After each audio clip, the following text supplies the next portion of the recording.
إليكم هذا الشعر بعنوان رسالة من الآباء إلى الأبناء. حالات تجبرنا أن نكتب الشعر عليها إجبارا، كم من السنين احتفظنا بالذاكرة تذكارا، لا أكتب لنفسي فقط هذه الأشعار، بل لكل من له مع أولاده أسرارا. ها هم الأولاد لقد كانوا صغارا، ومرت الأيام وأصبحوا الآن كبارا.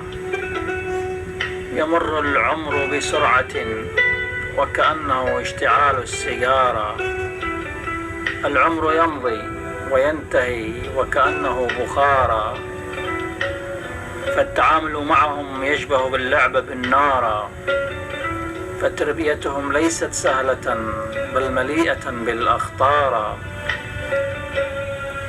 القوانين في الغرب اخترقت كل الأسوار، فالحياة الشرقية تفاهم واحترام وحوار، أما الغربية فهي عصيان وتمرد وانهيار. كم نحصر بداخلنا من الخبايا، الحرية الزائدة سرطان تدمر كل الخلايا. أين تربية زماننا؟ نتمنى أن نحتفظ بالبقايا.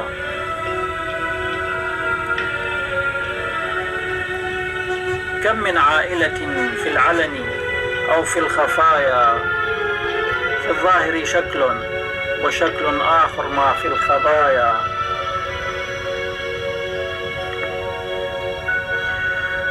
فكل صبر بعده انفجار ثم الشظايا. هناك عوائل كل منهم يرمي سهامه من الزوايا، وكأنهم جنود في ساحة الرماية، وفي النهاية لا يكون غيرهم الضحايا.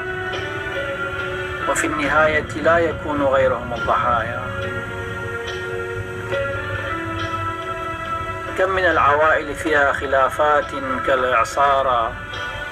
أيها الأولاد، أنتم بدون والديكن كعود بلا أوتار، وبدون الوالدين لا يكون لكم استقرارا، وكمهاجرين بلا وطن وتلعب بكم الأقدار.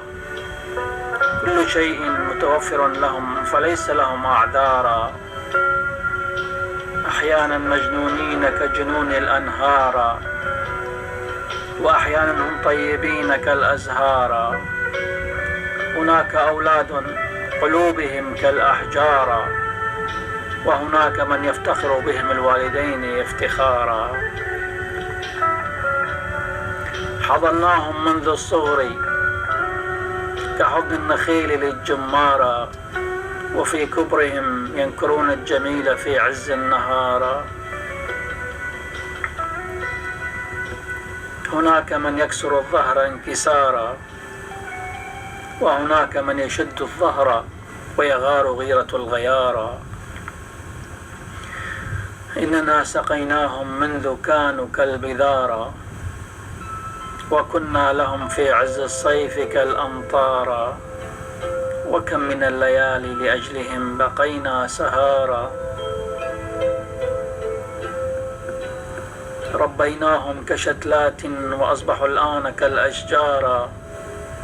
هل سيبقى ذلك مجرد تذكارا، وسينسون ذلك ويذهب تعبنا خسارا؟ وهل يكونوا هم في النعش مسمارا؟ فهناك منهم من يقصف الأعمار، أم يكون للحياة ازدهارا، وتقطف مما زرعت من ثمارا. أين نحن من كلمة الله وأين الوصايا؟ أين نحن من كلمة الله وأين الوصايا؟ يا رب الأرباب، من غيرك له القدرة والاقتدار. غيرنا نحن أولا كي نغير من هم أكثر منا صغارا.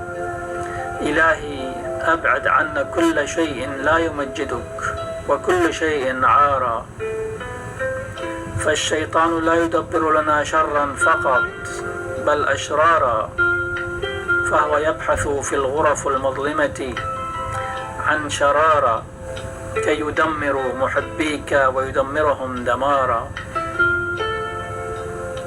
أضئ كل غرفة مظلمة واجعلها نهارا، فأنت الإله العظيم وأنت من يسحق كل الأشرار. فأنت الإله العظيم وأنت من يسحق كل الأشرار. نطلب منك يا يسوع البار الجبار أن تلمس كل متمرد وتصحح لها المسار. نطلب منك يا يسوع البار الجبار أن تلمس كل متمرد وتصحح له المسار. يا رب ابعد عنا كل البلايا وعن كل العوائل من الصبيان والصبايا. وأخيرا نطلب منك الرعاية والحماية، نطلب منك الرعاية والحماية.